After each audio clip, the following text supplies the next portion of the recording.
mel ni man sama njott mooy que ni ñoom tànk boobu lañu kii actuellement fi ñu toll nii raak bu méttee métti la ñu waroon indil Macky Sall bu leen xaar benn gaal seen jël waa mouvement dafa jot ne leen acca nañ dem raak ñun dañoo pare pour raak pare nañ pour défendre suñu souveraineté mais ñun on ne pèse rien du tout et on le reconnaît on ne pèse rien du tout tey lii nii Ablaye Wade bu ko fekkoon ci digg ndëndëm non heure bii nii waxatuñ ko Macky Sall nelawul parce que da koy yen loo xam ne xoolal day paan ci kaw Macky Sall billahi wallahi taala xool leen en 2015 rek ba fi Macky Sall ne kenn du def nangam benn marche mais Ablaye Wade c'est le seul malgré son âge jël otoom foncé barrières yi ne day jàll par force mais c'est ça loolu la ñu soxla il faut mouiller le maillot mënoo leen nekk ay joueurs di ñu sonal ak ay conférence de presse ak ay communiqué bu ngeen bëggee réew mi yéen ñëpp nag dafa am lu mu laaj man sama carte ngi nii sama carte électeur ngi nii sama down kenn moomagu ko ki koy moom mooy ki nga xam ne day ñëw wane ni réew mi jaral na ko waaw réew mi jaral na ko aljuma bu jot ñu assiéger Sénégal merci Aline Badara Mboup jërëjëf ñu assiéger ay xolal place de l'Obélisque ak yooyu yëpp même bu dul vendredi sax même dimanche nga xam ne sax du ñu lor sax yenn liggéeykat yi même bu dee dimanche je suis pour ñuy chaque dimanche laa wax ñuy yëngal bu ñu demee Pikine tey suba ñu ngi Guédiawaye ginnaaw suba ñu ngi Parcelles ginnaaw suba feneen mais bañ a may Macky Sall mu toog nii di dérouler Macky Sall non mais il a trop d'avance sur l'opposition Macky Sall a trop d'avance sur l'opposition loolu laa bëgg ngeen xam ko il a énormément d'avance jàpp na Khalifa Sall mu ngi ci kaso bi dañ koy cour d'appel day confirmer peine bi ñu dem ci Badio Camara ñëpp xam nañ ni pion Macky Sall la Badio Camara bu leen xaar ci moom Khalifa Sall Badio Camara bu leen xaar ci moom mu libéré Khalifa Sall de Khalifa Sall li mu def nii loolu la waroon njëkkee def ni Hissène Habré ne wuyuwuma ñu jëli ko par force brutaliser ko ñu jaxase leen ak communauté internationale parrainage bii mu teg jour vote bi mais Macky Sall bu xat la déjà dafa daw France ñu fari ndeem ñu ne déet na waay mu bari carré Dakar kun ay Simon beeg ay Simon bu yaanaa maar ak yeneen gaa yépp seen biir kër lañ leen fekk jëli leen seen buntu kër ñii ay Thierno Bocoum jaar nii kii jaar nii ñu bari kadde leen lu ngeen ci mën léegi ngeen foog ni yéen ngeen foog ni jouru élection bu jotee comme parrainage bi la ñu mënul tere comme parrainage bii nii la ñu mënul tere ngeen jàpp ngeen ni yéen di ngeen mën a tere Macky Sall bañ a am premier touram est-ce que loolu xel nangu na ko xel nanguwu ko Macky Sall va passer facilement 2 heures du matin 3 heures du matin mu ne waa Sénat joxe leen résultat provisoire yi rapidement ñu ne déet na waay mu jox ordre waa conseil constitutionnel bu xatu juge yooyu noonu ne leen confirmer leen résultat bi ñu confirmer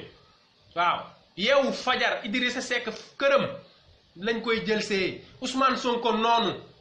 boobaa benn militant bu gestoo gisul Idrissa Seck gisul Ousmane Sonko mais kan mooy génn ci mbedd bi kan mooy génn ku génn ñu ne ràpp tëj kon delloo si leen seen xel Idrissa Seck bàyyi sa tournée yooyu ngay def ay programme c'est pas le moment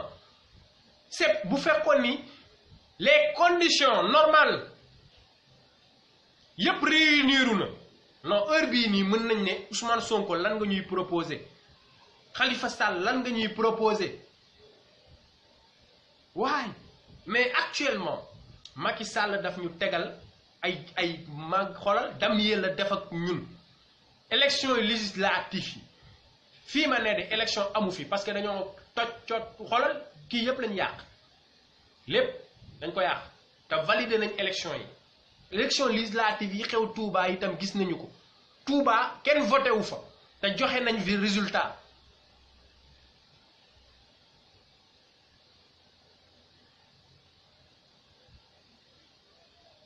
non non Makhtar Tall gis nga tey yaa énorme gis nga buñ ne cartographie Sénégal 1 million yoo xamante ni peut-être sarax naa ko Macky Sall APR PDS 2 millions AFP xawma ñaata gis nga reste boobu noonu ay loolu la ñuy wax des sympathisants ñoom ay sympathisants lañu am na ñoo xam ne loo leen wax adhéré wuñu duñu dem réunion de parti duñu dem fenn mais ay sympathisants lañu ñaata nit ngay romb ñu naan laan vive Wade te musuñu dem assemblée générale PDS amuñu carte PDS parti socialiste ñaata nit ñoo laan man dama bëgg parti socialiste loolu mooy sympathisant te Sénégal loolu la bari sympathisant yooyu noonu nag ñooñu noonu tey ku dul leader yi mënu leen génni waaw yaanaa maar bu ci kii jàppul woon xoolal bi ñuy jàpp ay malal taal ay kii nuñ koy waxatee ay Simon di leen diri mais ñaata nit nga gisoon ci rond point bi foofu noonu à part ñoom ñooñu gisoo woon kenn mobilisation dëgg bi war pour yëngal nguuru Macky Sall man je pense que parti yëpp ñoo war a dox accroché wu nii Idrissa Seck taxaw ci digg bi Ousmane Sonko taxaw ci wet wi comprendre nga Malick Gakou taxawee nii ñoom ñëpp ñu aligné wu jiite le combat ñu assiégé Dakar te bu ñu fàtte benn affaire gis nga élection bu ñu bëggee aussi am chance il faut que ONU certifié ko ak CEDEAO parce que comme Gambie rek comme Gambie Macky Sall li mu nar mooy que ni dafa bëgg a lëbëji carte gi mais au moins avec une certification de la CEDEAO de l'Union européenne et de l'ONU mën nañ am chance parce que rappelez-vous en 2010 tey bu Alassane Ouattara amee woon chance nekk président c'est parce que élection 2010 au Côte d'Ivoire ONU daf ko certifié waaw conseil constitutionnel dafa génne résultat officiel yi ne Alassane Ouattara perte na mais li nga xam ne ONU moom la certifié loolu lañu mujjee valider pour vous dire donc c'est très important opposition bi nañu def seen liggéey man sama liggéey saa su ma xëyee maa ngi ciy def pour ut lu ma lekk ak lu ma dundalee suma njaboot keneen ñoom seen liggéey mooy politique Idrissa Seck liggéeyam actuellement politique la Ousmane Sonko liggéeyam actuellement politique la qu'il fasse le combat politique heure bii nii Union européenne ONU CEDEAO war nañu mën a ñëw taxaw ne ñu ngi xool ñu ngi leen di gis man loolu laa gëm mais sans cette certification Macky Sall tey day ñëw joxe résultat yi door couvre-feu mooy loolu Union africaine moom bu ñu leen ci boole parce que c'est des corrompus Union africaine bu ñu leen ci boole man j'ai plus confiance en l'Union européenne ak CEDEAO ak ONU pour ñu certifier élection yi ñu imposer loolu mais ñun Macky Sall moo ñuy imposer ñuy nangu Macky Sall moo ñuy imposer ñuy nangu tey parrainage bi par exemple parrainage bi leader yëpp dañu war a mànkoo ne utuñu parrain d'abord ne Macky Sall utuñu parrain te dinañ bokk par force parrainage bii nga wax déjà techniquement c'est impossible parrainage bii Macky Sall di wax techniquement c'est impossible mënul nekk moom mënul am li muy parrain yooyu muy wax mënul nekk fu nekk mu ngi fay jël ay njaga njaay di jënd nit ñi naxee nit ñi tey maa ngi gis ñu ngi dugal ñoo xam ne dañ leen war a jox prêt nga xam ne foo ko mës a dégg da ngay daw dem jëli mais di jël nit ñi di leen yàpp ci kaar njaga njaay pour dem di leen joxe ay prêt c'est honteux c'est scandaleux kon opposition bi ressaisissez-vous ay Mamadou Diop Decroix ay Malick Gakou xam nga Cheikh Bamba Dièye maa ngi lay féliciter di la encourager affaire bi nii la magistrat yi c'est mais loolu ku ko waxu man dama ne je confirme les magistrats sont corrompus jusqu'à la moelle kooku nekkul lu ñuy saaga wala dara c'est un simple constat comme nit ñee Macky Sall dafa tële Macky Sall sàcc la fenkat la loolu du saaga taxaw tey jii nii ne Macky Sall fenkat la ñu ne ma non waruma wax fenkat la maa ngi koy saaga mais c'est pas vrai nañu bàyyi naafiq gi tuuti car j'ai les dossiers amplement les moyens de prouver que Macky Sall est un menteur taxaw na fii bi ci gën a fës taxaw na fii ne 500 mandat bii ngeen ma fal waxul bu leen ma falee de mandat bii ngeen ma fal sama mandat bii sax la wax bii ngeen ma fal pour 7 ans dinaa ko wàññi def ko Abdou Sarr ak béton maa ngi leen di ñaan dal xam nga ñu dégloonte bañ a saagante te yàlla tax yéen a bokku kan xam naa ni malentendu la mais yéen a bokku kan malentendu la Abdou Sarr ci ñun la béton moom ñëpp xam nañ ko waaw kon foog naa dal leen daal mooy gën béton man moom loolu dama la koy ñaan sax yow voilà waaw Fatou Ba ab nee na am na ku muy laaj question après la révolution qui mettre au pouvoir très bien très bonne question loolu dinaa ci tontu dinaa ci compte ci kanam mais ma poursuivre rek fi ma tolloon sànq fàtte naa sax fi ma yonoon maa ngi commencé am tur mais damay tontu ci loolu gis nga taxaw naan diw ak diw la ñu war boobaa même Macky Sall gis nga révolution mooy par exemple soppi lépp soppi lépp li nga xamante ni tey amaana doxalin la ci biir Sénégal est-ce que yaa ngi dégg révolution bu xasee ba am na yu bëree bëri Macky Sall mii ku ko gën a yées buñ ko falee dina liggéey parce que système bi mu ngi mel ni nga yor sareetu mbaam te yoroo yet boo ko dóoree ngot waaw da nga naan alit rek mbaam bi di tëtë mais gis nga dès lors nga xëcc ngot commencé làbbali rek gis nga ni muy dawee système bi noonu la mel système bi mooy ñëw corriger les imperfections waaw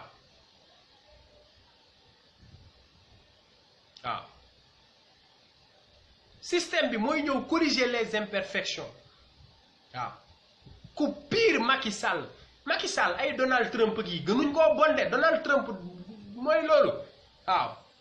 différence bi mooy ñële dañoo bëgg seen réew moom bëggul réewoo moom Macky Sall du patriote waaw boobaa c'est impossible nekk ministre ba pare deux mois ñu ne milliardaire nga comme ay Moustapha Diop ay Mame Mbaye Niang yii nii parce que organe de contrôle yi dañuy am autonomie waaw dañuy am liberté les magistrats corrompus yi yëpp dañ fiy jóge dañuy leen li éliminer waaw ay magistrats yoo xam ne war nañoo la jeunesse le sang pur sans frais loolu lañu soxla ay magistrats yoo xam ne on nous parle d'expérience on nous parle de xawma lan ak lan duul rek man xawma lu tax ñoom suñuy gën di jege seen bàmmeel di gën a ñeme yàlla magistrat yi ragaluñu yàlla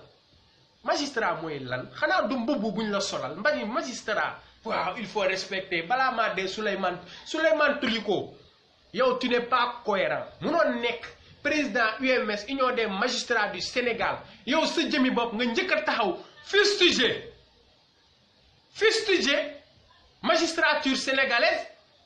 ba pare Cheikh Bamba Dièye def constat en tant que député un député de la nation député du peuple da koy recadrer mais Sénégal daal man franchement donc révolution bu xasee ba am on tend vers la perfection la justice la vraie justice mooy lan sàcc yi sàcc yi les vrais sàcc nag laa wax ñu teg leen ci yoon tàllal seen nunara reykatu nit ñi ñu am fu ñu jaar ak ñoom voilà mettre les vrais hommes à la place qu'il faut pas des imposteurs comme Mame Mbaye Niang ay Moustapha Diop xam nga réew moo xam ne Mame Mbaye Niang de man rek la ëpp niveau je l'admets man rek la ëpp niveau billahi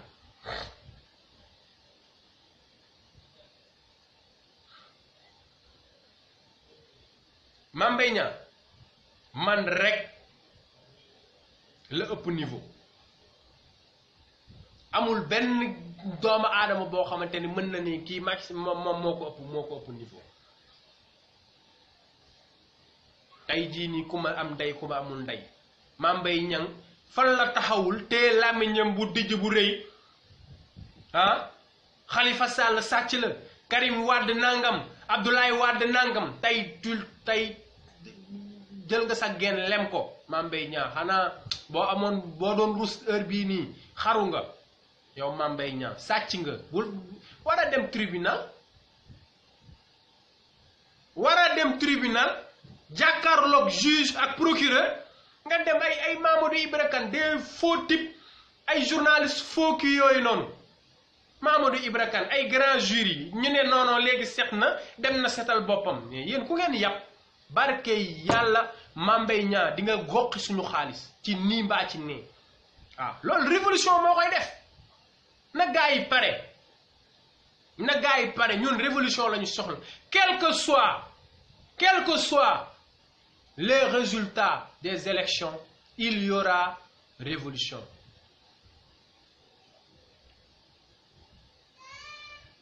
quel que soit les résultats nag laa la wax non mais Alboury Seck xam nga lu tax loolu mënul nekk ku ci nekk da nga naan dooma jiite ñii la ñu nar a def ba tey la parce que tey ñoom ñëpp ay millionnaire lañ de dama leen koy wax léegi nag ñoom ñëpp ay millionnaire lañu Khalifa Sall millionnaire la Karim Wade millionnaire la Idrissa Seck millionnaire la Ousmane Sonko dañ ko rajee sax mais ay millions lay fayeeku député la kon tey Macky Sall bu faluwaatee sax ñoom du ñu yëkk métit ñun man nga xam ne awma lu ma lekk ak samay morom ñoo nar a dee waaw moo tax fu mu ne nii pour ñu xalaat l'intérêt national sax problème la nañu xalaat citoyens yi jël seeni intérêt personnel seeni intérêt crypto personnel tegee ko nële bu ñu bëggee duma Macky Sall man je suis pour waxuma pour ñu def candidature unique de kooku c'est l'erreur à ne pas commettre déedéet Ousmane Sonko dafa war a présenter wu Karim Wade parce que fii dañoo soxla le maximum de division des candidats waaw élection ak xeex bi man bu may wax booloo il faut pas qu'on fasse l'amalgame là-dessus il faut que ñu xam ni actuellement mbooloo la ñu soxla pour imposer Macky Sall lii di parrainage lii di retouru Karim Wade lii di injustice bi nga xam ne Khalifa Sall mu ngi koy dund ak ay Assane Diouf loolu dafa laaj ñu booloo xeex bi mais bu ñu demee nag ba élection jot Ousmane Sonko man suñu bëggee bu lépp jaaree yoon Ousmane Sonko bu diriger capitaine Dièye ñu ngi jéggulu man dama gis mu topp ci ginnaaw Ousmane Sonko ak juge Dème ak Thierno Alassane Sall man loolu laa gis mu nekk benn coalition ma gis Idrissa Seck Malick Gakou topp ci Malick Gakou de grâce sa candidature boobu bàyyi ko ak ay kii ba ay Bougane xaw ma xool leen ci gars yi ngeen jàppale leen ñu ngi jégalu quoi xam ngeen ni mënoo leen nekk candidat ak kële ki nekkoon Thierno Bocoum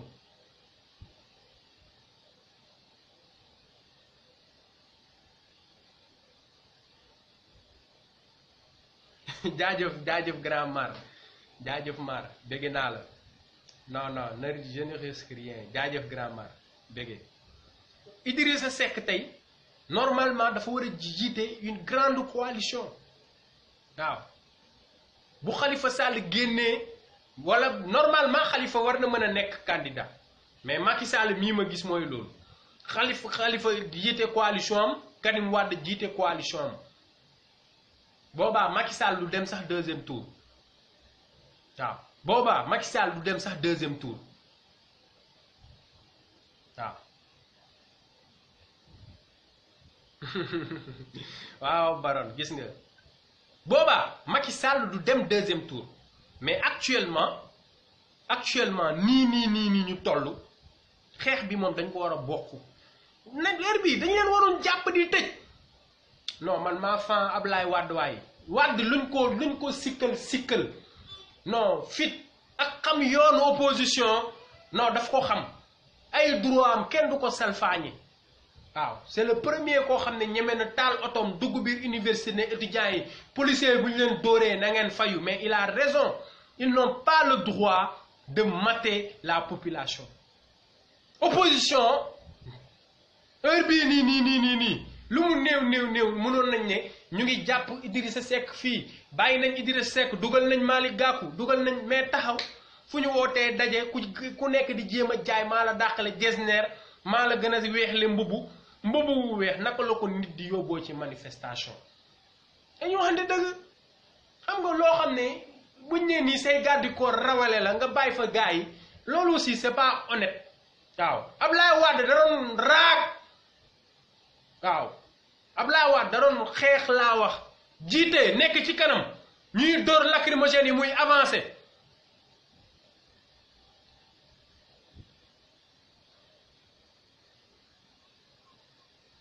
non Alboury Seck Karim Wade ay ñun dañoo sonn ci déclaration Karim Wade Sénégal kenn ëppalewu ko fa dara il est sénégalais comme tout le monde voilà dafa war a ñibbisi na def ni opposant congolais bi na def ni congolais bi waaw il n'a qu'à passer par Gambie wala Mali wala feneen dugg buñ koy jàpp ñu jàpp ko mais dafa war a ñëw bokk ci combat bi Karim Wade actuellement dafa war a ñëw amul Macky mënu ko tere dugg lan la ko Macky Sall ëppale Sénégal Macky Sall moo toog fii nekk quelqu'un qui a été man xam nga naafiqu sénégalais fii kenn mënu ko woon natt su ma déggee dooméram joojoon nga xam ni gémmiñ ngi comme buuj nuñ koy xatee Diop si xawma kan naan Karim Wade n'a pas de carte d'identité mënul voter yéen a fi toog ne Karim Wade a été battu dans son propre bureau de vote ku voté élection municipale 2009 ngeen ne mënatul voter parce que du sénégalais ay Diop si yërëmal sa bopp yërëm leen seen bopp te bàyyi manipulation bi man bëgg naa dégg lépp ba mu des Karim Wade du sénégalais loolu moom xoolal c'est le sommet kuy sa baay Abdoulaye Wade rek mani kuy sa baay Abdoulaye Wade kese bul sax ut carte d'identité jarbaatu Abdoulaye Wade sax sénégalais la yéen ay doomeraam ngeen Seydou Gueye ngi nii Macky Sall nommé na fi ministre allemand Seydou Gueye français la nationalité français la am moom Seydou Gueye ngeen ministre Macky Sall ci jëmmi boppam dem na fi jël nationalité américaine ngeen bëgg taxaw di ñu wax ay débat ay kudul sénégalais kii yéen seen gis nga débat boobu gis nga bu ngeen ko fi dugalee billaahi yuuxu dina jub fu ngeen ko foogee wutoon ay kii mooy sénégalais kii du sénégalais ñaata nit ñoo fi nekk ay sénégalais juddoo fii ay ngeexox Macky Sall xawma Foundiougne gii la juddoo màggee Fatick ñu dénkaane ko Ndakaaru mu dem ba Amérique di fa jaay ay carte téléphone Marème Faye Sall américaine la ay doomu Macky Sall yépp ay américain lañu na Karim Wade takk fitam takk ceinturam ne cëpp biir Sénégal ay militant teeru ko comme ni ñuy teeroo buur waaw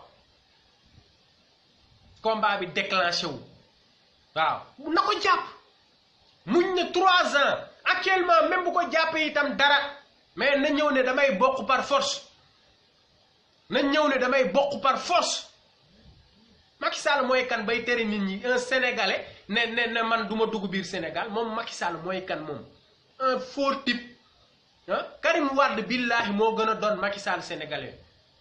man gis naa photo boo xam ne que Abdoulaye Wade bi muy dem di julli jumaay guy murit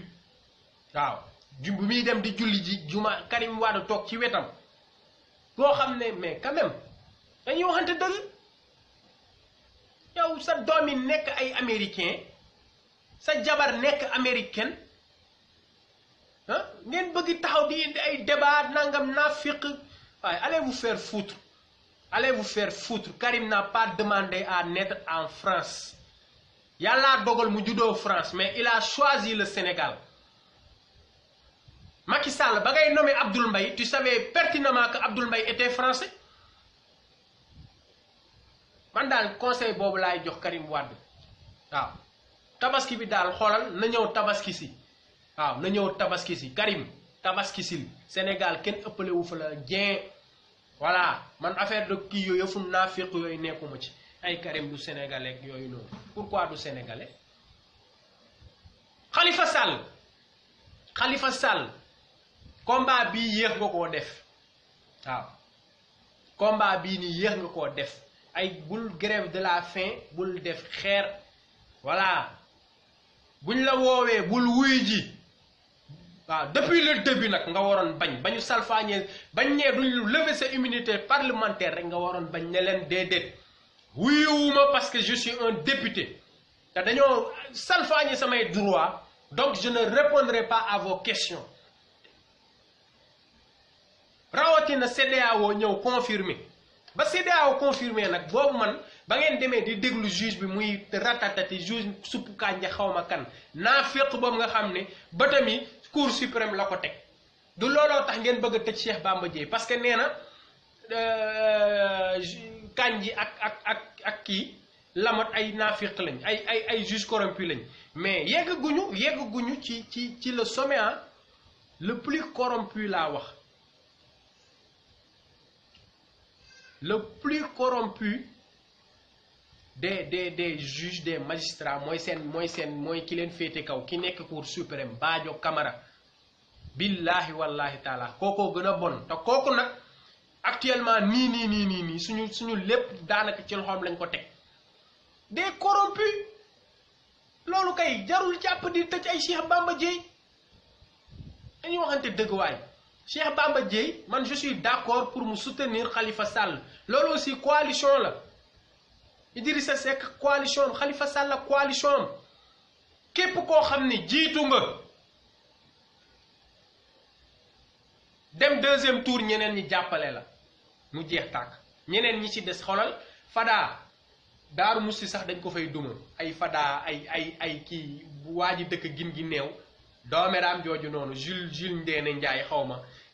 ñooñu bu dul man billaahi wallaahi non Ablaye Wade bu ko yàlla fayee xolom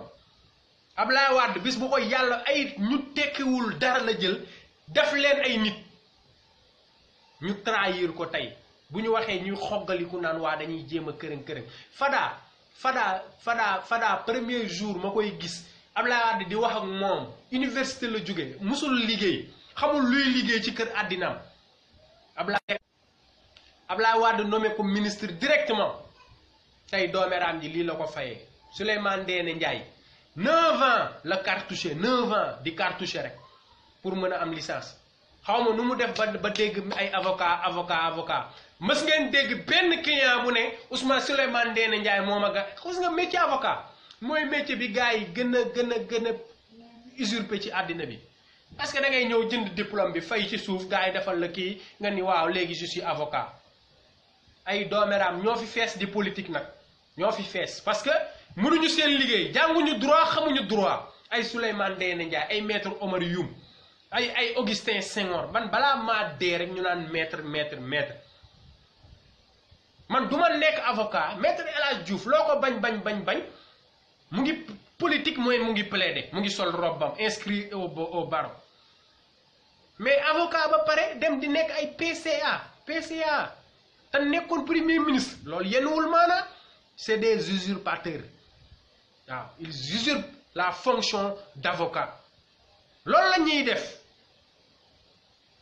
am leen jom Ablaye Wade moo jël ñu tekkiwul dara ay Farba Senghor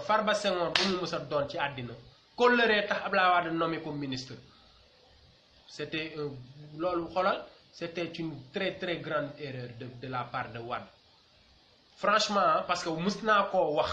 médiocrité bi am ci suñu gouvernement ay Mambey Niang yii ci kiiw feewu Ablaye Wade la tàmbalee waaw ci gouvernance feewu Ablaye Wade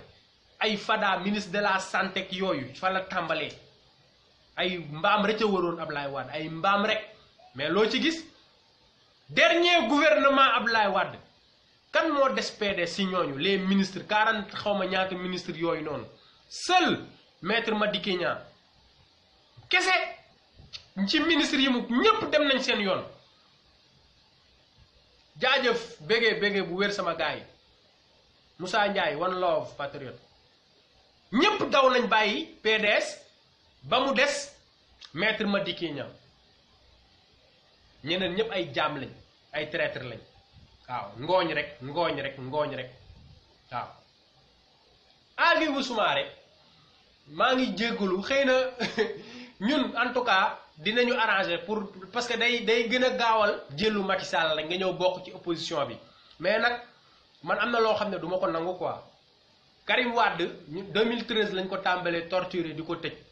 dégguñu la gisuñu la Khalifa Sall 2000 ñaata 2015 foog naa le dossier am tàmbalee dégguñu la gisuñu la xam nga Ousmane Sonko mu ngi ci combat bi depuis 2014 ba ñu rajee ko ci inspecteur des impôts et domaines bi mu nekkoon kon boo ñëwee tey dem feesal xaw ma man gawuma loolu man gawuma ko de ay Hadjibou Soumaré yii billaahi gawuma ko man billaahi Hadjibou Soumaré man gëmuma ko barke yàlla le fait que ñu bañal ay Bougane Gueye ak ñeneen ñi ñu bañal leen fële Grand Théâtre moom ñu nangul ko ba pare mu feesal ko dell man de gawuma ko ñun kenn mënuñoo nax lu leer laa la wax ñu ngi tijji suñuy gët nag di xool mais Hadjibou Soumaré man pour man cheval de Troie la bu Macky Sall fabriqué lancé ko ci biir opposition bi nañ ko moytu bu baax nag nañ ko moytu bu baax candidature am moom man moom doy na sëkk duma ci sax wax di ko mayal ay promotion ay Hadjibou track loolu yëpp ay deal la c'est des dealers Hadjibou Soumaré à 6 mois des élections nga jóge sa xaj jóge ca xaj ñëw taxaw ne non Sénégal a neex dëgg man teemaa doon candidat bokk sama gars yi non Sénégal a neex Sénégal ngay may gis réew moo xam ne da ngay nekk ca xaj nekk say mbir sénégalais yi nekk seeni jafe-jafe pendant 6 ans dégguñ sa gat dégguñ sa gémmiñ mais un bon jour nga xëfal la ñëw di ñu gëmloo naan way situation dëkk bi nii non ñun xoolal dañoo vacciné wu ci yooyu calmant dañoo vacciné wu ci yooyu billaahi wallaahi calmant yooyu noonu ak somnifère yooyu kenn doonu ci gis nga Sénégal yi nañu moytu fanatisme sénégalais yi nañu moytu fanatisme baaxul waaw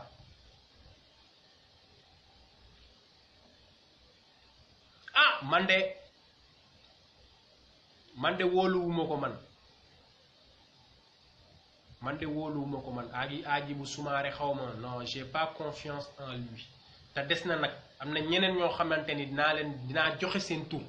je n'ai pas confiance en eux ay traître lañ comme Djiboka rek tey mu ngi ci dëgg ñu ngi ci fen il avait trahi Djiboka dafa joxe woon kàddoom ne buñ demee 2e tour ki jiitu da koy jàppale en 2000 mais il a trahi waaw Baron kon bàyyi naa la nga nekk candidat Baron laay votel sama carte votel naa ko la Baron Seck waaw au moins sax ñu am changement jël jigéen teg ko ci kii bi te aussi ay en parlant de jigéen Aïssata Tall Sall sa mutisme aussi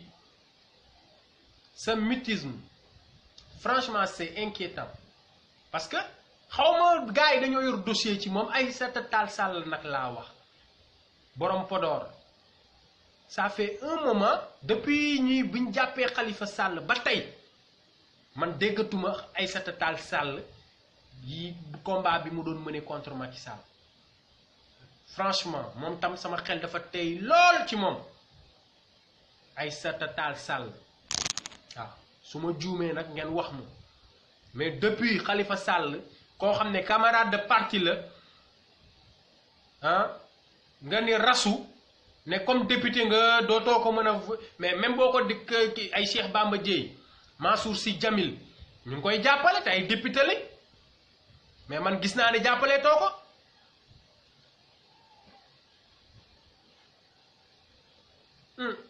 kon candidature boobu aussi na ci gars yi bàyyi xel bu baax a baax bu Aïssata Tall Sall boobu noonu xam naa ni daal Macky ñi mu recevoir mooy loolu il faut di xalal changement sama gars yi la renaissance la ñu soxla changer complètement de tête d'idéologie adopté parce que fi ñu toll nii Sénégal idéologie bi mu gën a soxla du nekkul démocratie du démocrate du socialisme du républicain xam nga ñun soxlawuñ yooyu li ñu soxla tey c'est le nationalisme buñ ko ragal a wax le Sénégal aux Sénégalais man loolu laa gëm man tey un type comme Philippe Bon mënul nekk xeer France ñëw Sénégal ñu koy jox ay Air Sénégal International mu fay nekk directeur général kooku xel yenuwu ko autoroute bii nii kii Sénac bëgg ñoo dajji non Sénac dañ ko war a wan ni Sénégal ñun ñoo ko moom français yi ay Bolloré ñoo ñëpp persona non grata lañ leen war a def bis bu ñu bëggee changer entreprise français yépp nag commencé ku ci Orange ak lépp ñu dàq leen ci biti ay kon kii ñu signé woon yépp ñu abrogé dindi ko carrément parce que Macky Sall te en parlant de contrat sama prochain live dinaa ñëw ci APE yi accord de partenariat économique yooyu bombe à retardement la Macky Sall signé na ko mais Gambie ko signé gul ak Nigéria te bis bu ko CEDEAO validé mooy que ni ku nekk mën na jël ay bagaasam baykat yeeg sàmmkat yeeg ñépp waaw dinaa ci ñëw nag leeralal leen lan mooy APE ak danger bi ci nekk wala Arona Niang def ko wala Alioune Badara Mboup mais li wértóor mooy kooku moom dinañ ci sensibiliser bu baax a baax waaw Diouf yi système bi révolution mais damay wax renaissance judduwaat comme Abdoulaye ni mu tuddee statut de la renaissance non il faut que benn renaissance am benn Sénégal bu bees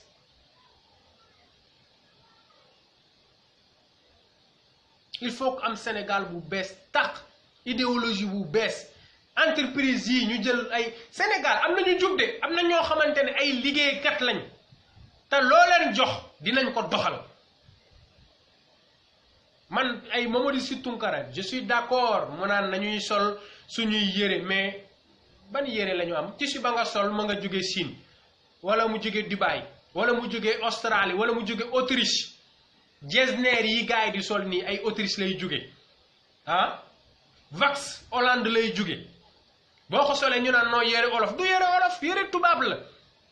peut-être modèle bi mais man li ma gëm mooy ñu imposer Sénégal day bay wëttéen Sénégal am na wëttéen Tambacounda am na wëttéen bi bu mu génnati jën yi ñuy jël di ko jaay bitim réew bu mu génnati mais quand même à quoi sert tey sa kër am taatu garabu niim bu nit mën a féexloo nga di ko loué ba pare dem di toog ci naaj bi loolu amul sens suñuy boroom daf ñu jox ay bienfait mais bienfait yooyu gis nga tey impôt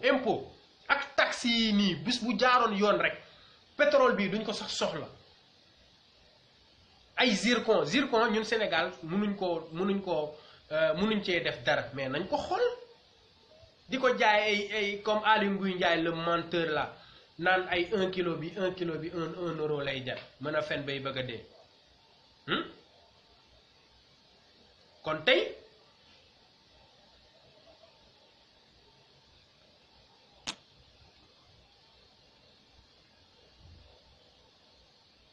ngeen baal ma rek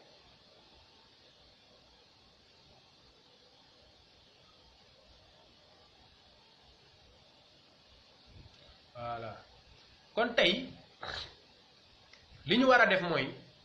jël Sénégal delloo ko Sénégalais yi man loolu laa gëm nañu jël Sénégal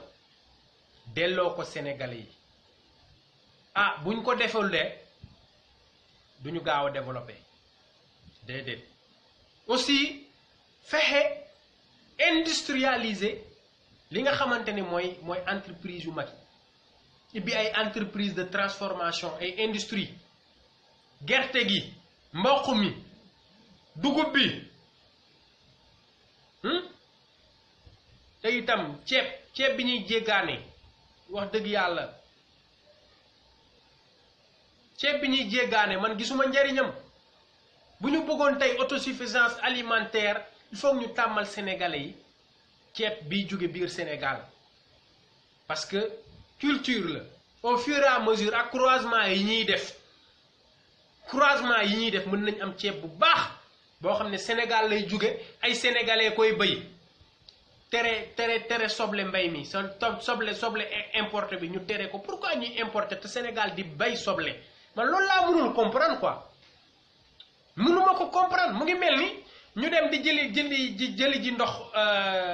nuñ koy xatee Gambie wala Mali te Sénégal am ndox man loolu naan ay ndoxu Gambie ndi gën a neex nañ ko non mais quand même soyons sérieux non wësam Gaston de su ma waxee ci moom foog ma wësam job bu ndeem Gaston te bugguma wësam bugguma saaga xam nga Gaston moom dama koy bàyyi ba après rek foog ma génnee yeneen feem pour def ko ci bagage am yooyu mais li ma doon wax la dernière fois rek ça se confirme que ni actuellement ils sont en train de nous divertir avec ces putains de lutteurs waaw man je suis un grand amateur de lutte mais nii ñu ko bëgg a defee bu ñu demee ba Gaston voilà Mango Darkase merci Fa Diallo ci loolu Casamance la fa nekk maa ngi ñëw ci Gaston Casamance lañ fay bëy yëpp xoolal suñu bois bi tey Gambie amul forêt Gambie y a pas de forêt en Gambie il n'y a pas de forêt mais Gambie tey mooy premier producteur de bois au monde la ilaha illallah chinois yi tey ñooy financer chinois yi ñoo nekk di financer les rebelles pour ñuy jéem a ci xoqatal gars yi pour jël bois bi di ko yóbbu Gambie mais nos frontières sont poreuses Casamance rek laa wax diwtiir bi coco mango ji banana ji mais il faut consommer local sama gars yi ak lu mu naqadi boo demee ba ci kanam da nga koy miis da nga koy tàmm mais vouloir toujours di jël loo xam ne moomoo ko te bëgg a suqaliku kooku mënul nekk te loolu noonu il faut un révolutionnaire au pouvoir il faut un révolutionnaire au pouvoir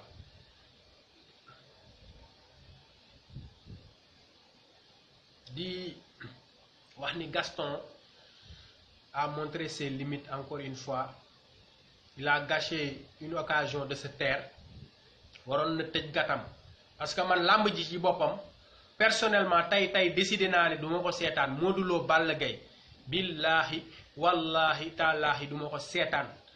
voilà ay ku faralul Macky Sall sa dëjjëw ndey Gaston ñun faraluñu Macky Sall man maa ko seetaanul man maa seetaanul combat Balla Gaye Modou Lo ba pour muy leer xanaa bu jeexee dinañ ko teg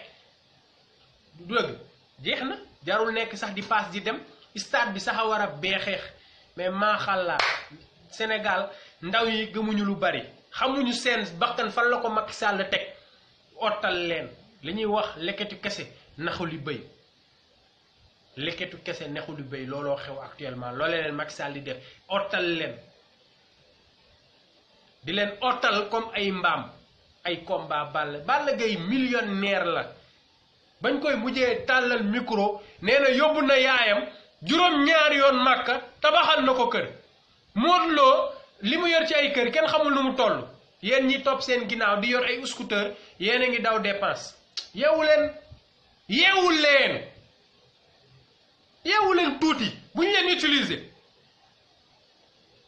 ay mbëri seen jëmi bopp ñi ci gëm dara bëriwul mbëri seen jëmi bopp ñi ci gëm dara bëriwul ku ci pare kan ngay gërëm koo xam ne musoo koo xam ana yow ana man ñoom ñëpp nag man maa ko seetaanul combat bi man bu jeexee dinaa xam ki daan waaw kay mais RTS moom boycotté naa ko te bu dee RTS ak TFM ñoo ko war a wane du ma ko seetaan ndem boo raxasute naa nag di ko quartier ay kii du ma ci commentaire du ma ci wax waaw seen premier combat bi commentaire naa ci bay bëgg a dee mais boobu temps ni mu demee wala woon mais guddi ñu toll nii mukk ci àddina waaw Gaston moom wéerul xam nga dof boo xam ne dafa fayit yorul lu mu lekk yorul lu mu naan am ay bor dafa fees dell il est hyper endetté Macky Sall moo yëkkati xaalisu askan wi jox ko Gaston ne ko tëggal combat bi waaw yóbbu ko nag ba janvier pour leurrer askan bi xam nga violence bi am démb seen barke démb ci seen premier rencontre rek du sax signature de contrat première face à face rek commencé nañu reyante ngeen jël suñu 32 milliards bon ngeen baal ma du suñu 32 milliards sarax bu ñu Chine jox naan mbër yi li leen defal non yéen a ñàkk bopp réveillez-vous mbër yi nii ils sont pas intelligents waaw mais malheureusement Macky Sall genu mbër la yor Macky Sall ADN mbër la yor moo tax sama publication tey loolu laa leen wax bi mu faloo ba tey wàccaacaa dem ba fële nuñ koy ci élection référendum yi mu naan ay dañuy yëkkati ba ci kaw dóor ci suuf ah tey bu mu mayeeti sama combat nee na 2019 combat am la Macky Sall nax nga sa bopp de du sa combat de billaahi du sa combat balaa nga xam ne du sa combat rek ñu yegg ci billaahi du sa combat Macky Sall maa ngi jaajëfal ñëpp di bëgge ñëpp parce que waru moon live sax wax lu mat waxtu dama waroon indi ay leeral rek di bëgge ñëpp di leen jaajëfal Sister Baron Marietou Dabo Juufi waaw Fleur Madras bëgge Albury xam nga Thiès Diène bëgge Béton Armé Lamine Gueye Ndiaye xam nga alalu àdduna si bëgge naa leen bëgge sama gars yi maa leen di jox daje peut-être vendredi incha allah dinañ ñëwaat ci yeneen jotaay yoo xamante ni dinañ gën a ñëw indi yeneeni bagage ak yeneeni kii tey xama rek bi may tàmbali dama xaw a aalu mais maa ngi leen koy baalu di jégalu bu baax nag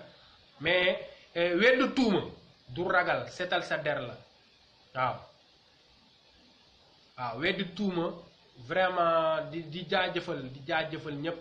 bëggee Fa Diallo merci beaucoup à toi Viviane Safi waaw Fifita one love sister waaw wësëm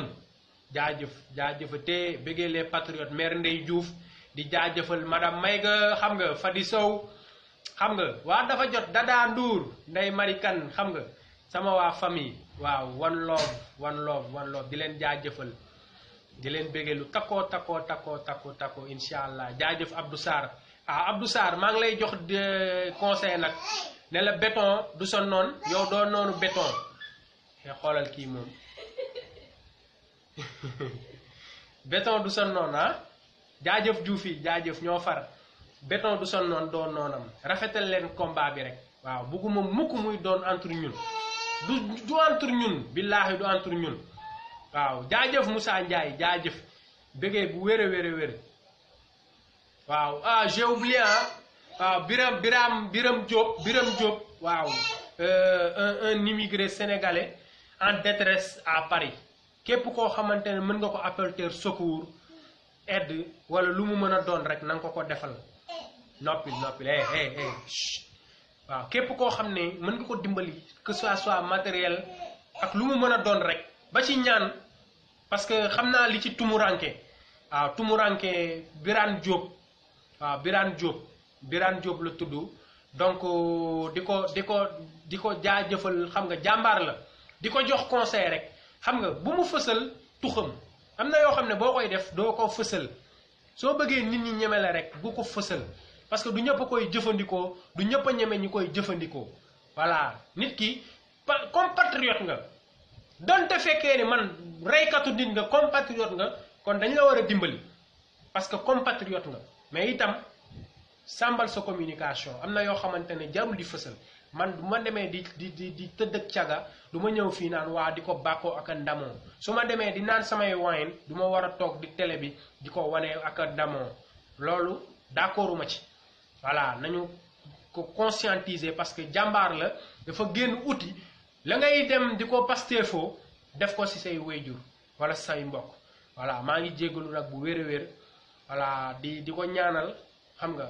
franchement mu am taxaw ak assistance di jaajëfal ñëpp di leen jox daje kon la semaine prochaine incha allah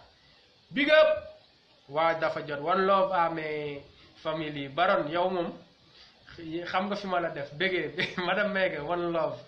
bëggee naa leen yéen ñëpp mais Fa Diallo après kii bi nga doon wax par rapport ak marche sur l'eau xam nga loolu moom lu gars yi war a kii la ah ok donc merci beaucoup Viviane jaajëf kon Abdou Sarr bul fàtte li ma la wax sa diggante ak béton yéen a far bu dara tax ngeen di kii seen biir Macky loolu lay wër waaw Macky loolu lay wër c'est le moment de s'unir waaw pas de s'insulter hein voilà Alain Diémé siyaar naa la Alain borom lupi ay Arona Niang one love bëggee bro Fatou Ba Marietou Dabo dafa jot billahi Lamine Gueye Ndiaye big up